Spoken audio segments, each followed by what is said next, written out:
Hi and welcome to Terry Talks Movies, and watch out because I'm highly caffeinated today.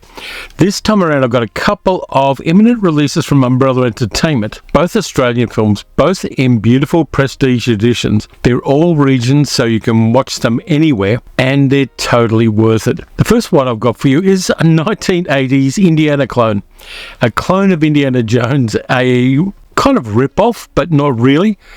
Produced by the wonderful John D. Lamond, who did a lot of exploitation movies in Australia. Amongst other things, he did Felicity Australia's version of Emmanuel. And he decided he was going to make an Indiana Jones clone. And that movie is Sky Pirates, starring John Hargreaves, Simon Chilvers, Meredith Phillips, and Max Phipps as the bad guy Savage. And this one is a great addition. Before I saw this movie this morning, I'd only ever seen it in a VHS copy, which was not the best transfer in the world. But this one is a lot of fun. I'm surprised at some of the stunts done in this, particularly aeroplane stunts. And it's a real cracker. There's the back cover, and there are a lot of extras on this. Now, John Hargreaves is an interesting Australian actor, previously with the director Colin Eggleston on a movie called Long Weekend, which I want to do for a future video. In this one, he plays a World War II air ace pilot called Harris, Lieutenant Harris. And he's got that distinctive look. He's got the captain's hat, he's got the pilot's hat, he's got the sheepskin jacket. He's got the look, and it's a different look from Indiana Jones, so I kind of like that. And he is tasked with transporting 3 mysterious artifacts. In fact, one artifact split into 3 in order to hide it from evil people, because it is the source of ultimate power, and it seems to have the ability to travel through time. So it's got that going for it. John Hargreaves has a lot of fun in this. He's kind of cocky, he's wry. He ends up taking the artifact and crashing the plane that it's in after the plane goes into some kind of weird time warp where they're getting strange signals on the radio. They're getting an SOS from the Titanic. They're getting news reports of JFK's assassination. They're getting reports of the 1969 moon landing. So all this weird stuff's happening. They crash in an area called the Sea of Lost Ships, which is very well done. They kind of associate it with the Philadelphia experiment. There's a lot of kind of hand-wavy stuff on there. They end up in a bar near Uluru, which they call Ayers Rock because they didn't use a proper Indigenous name for it, where Bill Hunter runs the bar, and we get a little bit of a bar fight there.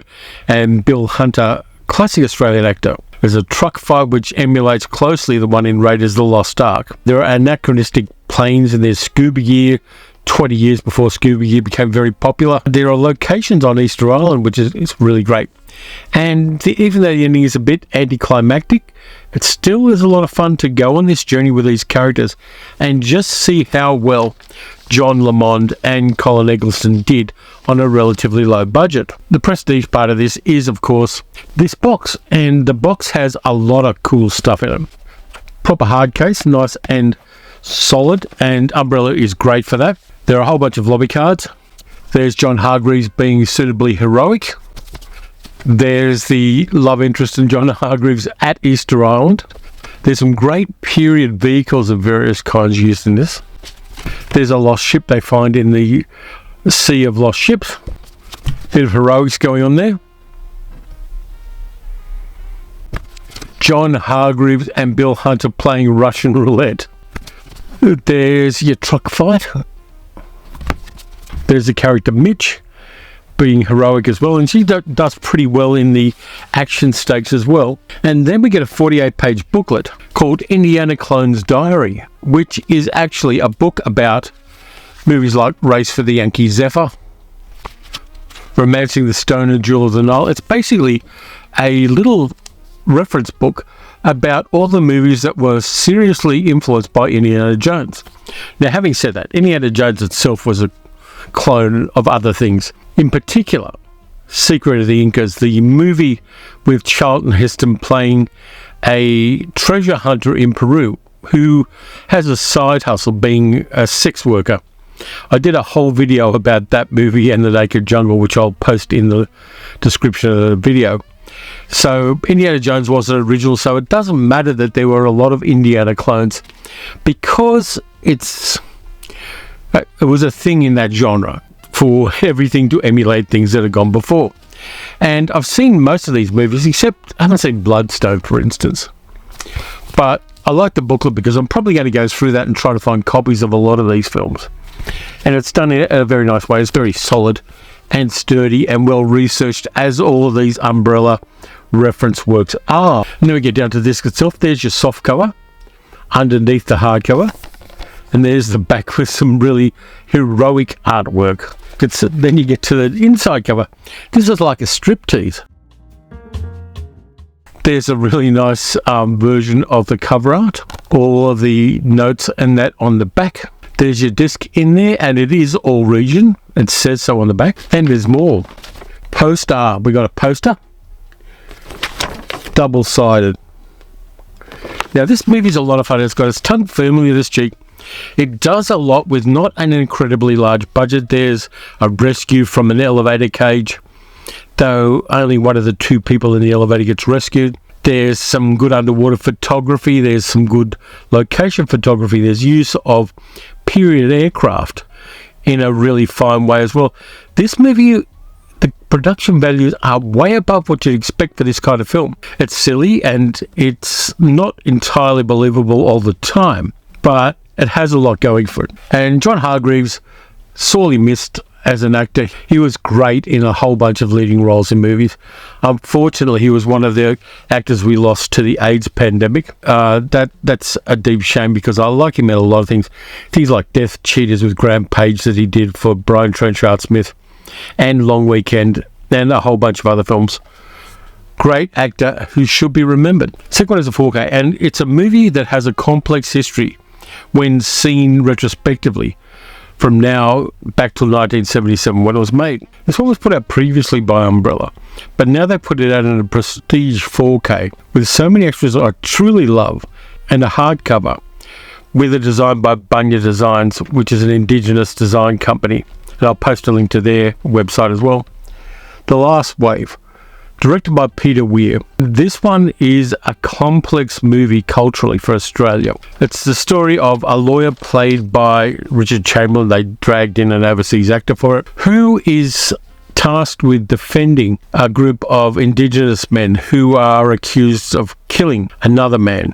Now, I'll talk about the good bits, then I'll talk about the problematic bits. I'll be fair to the movie, and then I'll talk about the package we've got, which is excellent. It's basically the story of a white corporate lawyer who questions everything about his life and about the nature of reality. And I don't think that Richard Chamberlain really had the grunt to hold a role like that. I could think of 5 or 6 different actors who could have done it better. But having said that, Peter Weir's direction is very unsettling and very creepy, and it builds the sense of an impending apocalypse in a great way, aided by the fantastic cinematography of Russell Boyd. And they use special effects sparingly, and for the most part suggest by putting lashing rain against windows. The climate is suddenly going mad in this movie. There are sudden torrential rains in the middle of a desert and enormous hailstones. We see that in a little town with a school, and all the school kids flee into the buildings as this storm hits them out of a clear sky. And that is kind of freaky. It was filmed in South Australia because the South Australian Film Commission helped to finance the film. And even though it's set in Sydney, they had to have some scenes that were filmed in South Australia. Now, the movie is good at a couple of things. It's good at juxtaposing rich, privileged white settlers with Indigenous people. And the Indigenous actors are really good in this. Most notably, David Gulpilil, who plays a guy called Chris, who is one of the accused, and is talking to David, the lawyer played by Richard Chamberlain. But there are things culturally he can't tell him. The interesting thing here is that David Gulpilil had 20 times the cinematic charisma of Richard Chamberlain. Every time he's on the screen, he is magnetic. He was one of our great Indigenous actors throughout his career. He died a couple of years ago. But up until then, he became a legend and iconic in Australian cinema. He was in Walkabout for Nicholas Roeg. He did any number of other films after that. And just to see him at the point where he was becoming really well known and really settling into acting in this movie is fantastic. Props also to Max Lemon's really good editing, and he puts together all the pieces that Peter Weir and Russell Boyd give him in a really interesting way. Now, here is the problem with this. It's a story of cultural appropriation. The whole movie is culturally appropriated from First Nation cultures here in Australia. And that's what I'm going to talk about, what we've got in the package here with that beautiful original Indigenous design. You get a 4K Blu-ray, 48-page behind the scenes, and I'm going to talk about that bit more. The Bunya Designs slipcase, custom designed slipcase inside, 8 replica lobby cards, a reversible poster, and it's limited to 400 copies. So there's the case. And we've got the lobby cards. There's Richard Chamberlain with Olivia Hamnet playing his wife. There's Richard Chamberlain finding out some secrets he is not supposed to know. Richard Chamberlain and David Gulpilil. Richard Chamberlain and David Gulpilil in an underground network. There's the scene of all the school kids in the rain in this desert town that suddenly finds itself with a deluge. There's Richard Chamberlain talking to one of the Indigenous elders. Here he is dealing with a black rain that suddenly is falling throughout Sydney. And Russell Boyd films the city of Sydney beautifully in this film. There's a bit of Richard Chamberlain there as well. But for me, the most important part of this package is this, the booklet. Because Indigenous writer and filmmaker Travis Akbar has an essay in this about how this movie is culturally appropriated from Indigenous people. The screenwriters were white. Peter Weir did consult with David Gulpilil and some of the other actors about making things a little more realistic. But there's not any genuine Indigenous culture or genuine Indigenous voice in this movie. And there's the essay by Travis Akbar, which unfortunately is truncated for some reason. The last few sentences of the essay are missing in this copy, which is a bit of a shame. There's also an interview with Peter Weir in there. There's footage from magazines at the time about the production of the film, which are reproduced in full. But Travis Akbar's essay in this contextualizes the movie and says, yes, it is a white person's fantasy of supernatural apocalypse, which is mediated through use of Indigenous culture and white people's preconceptions of Indigenous people. If you're going to watch this movie, having a read of that first is important. This edition of The Last Wave was coming out at the point where we're still waiting for the referendum about an Indigenous voice to federal parliament. And so culturally, for the wider Australian community, it's coming out at a time when we're having enormous discussions about the rights and recognition and truth-telling about our past with regards to Indigenous Australians. For me, as an Australian, it feels really important that this movie comes out, but with a clarification on what it actually is, rather than what a white person thinks it is. And I like the fact that they've done that. There is also an audio commentary on this with Travis Akbar and Alexei Toliopoulos, which is really good as well, and again contextualizes this movie, which is well regarded and well respected. It's a beautifully made film, and it has an incredible sense of unease about it.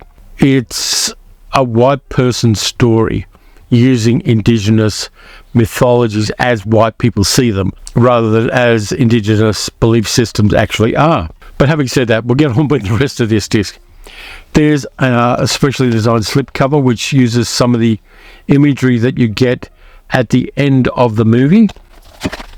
There's the actual box itself with some original art. There's the information on the back.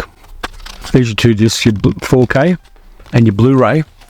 And there's also a double-sided poster on this as well. One showing David Gulpilil, the other showing Richard Chamberlain. Now, the more I look at older movies made in Australia, the more I resent the fact that they got overseas actors. Yes, they wanted to make money on the movies, so they got name actors for their name recognition. But I think they could have got better in this one. I've got to be honest with you. It's a culturally important movie for the Australian film industry, and it respects Indigenous culture without understanding it. That makes it a complex movie for Australians, but one which I'm glad it's got the 4K release. I'm glad it's getting out there. I'm glad it's contextualised by an Indigenous creative person in the package that we have there. that's the right way to do this kind of thing. I don't think you should shun or ignore movies that are problematic as far as representation's concerned. It'd be the wrong thing to do unless you gave it a context in a modern world. And this release of The Last Wave does that. It is so honest and so respectfully done that all credit to Umbrella for doing this. You've got a minefield to walk there as far as releasing these kind of things, and if you don't do it right, it's going to be disrespectful. But they nailed it. They did the hard thing, and they did it well, including the Bunya Designs artwork on here. I love it. I think it's fantastic. And you should go and look at Bunya Designs' website and just see all of the wonderful First Nations artwork you can find there. Two Australian movies, very, very different. One kind of copying an American trend but giving it an Australian spin. The other from one of the great Australian directors of the second half of the 20th century and the 21st century, but which has problematic aspects because it was made in 1977. And it's an earlier step on the path that Australia as a group of nations has been walking since Captain Cook first turned up, or William Dampier before him, or Dirk Hartog, or Van Diemen, or any of the other people who discovered Australia when it had been discovered for 60,000 years already. So I highly recommend these two. They are great bits of Australiana. They're beautifully packaged. They tell very different stories, and they came out within a decade of each other. And Umbrella have really put out an incredibly high quality release with both of them, and all respect to Umbrella for that. So that's it for this time around. Thanks a lot for watching. If you enjoyed the video, please like, subscribe, and leave a comment. Hit the notification bell as well. I will post links to where you can get these, and they are still available. You can also support the channel by becoming a channel member or by donating at patreon.com/terrytalksmovies. Next up, I've got Science Fiction Saturday, and I've got a couple of things planned for that. And then, of course, we're going on to the hidden gems that I'll put out on Sunday/Monday, depending on where you live. So until then, watch some good movies, watch some bad movies. Watch some movies that make you uncomfortable but are culturally important. And I'll catch you next time.